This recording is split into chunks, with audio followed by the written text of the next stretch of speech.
السلام عليكم ورحمة الله تعالى وبركاته. مرحبا بكم في درس جديد. اليوم غادي نشوفوا العطف. شنو هو العطف؟ هو الربط بين كلمتين بأداة عطف.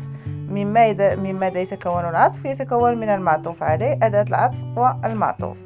أدوات العطف عندنا ثلاثة، عندنا الواو، الفاء والثم.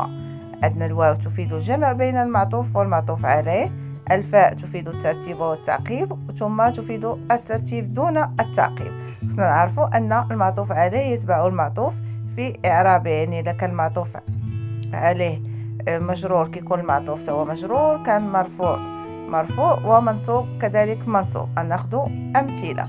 عندنا توجه أحمد والمرشد إلى الفندق، المعطوف عليه هو أحمد، أداة العطف هي والمعطوف هو المرشد.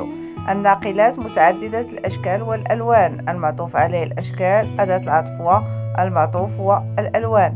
زار أحمد السقالة في البحر، المعطوف عليه هو السقالة، أداة العطف هي الفاء والمعطوف هي البحر.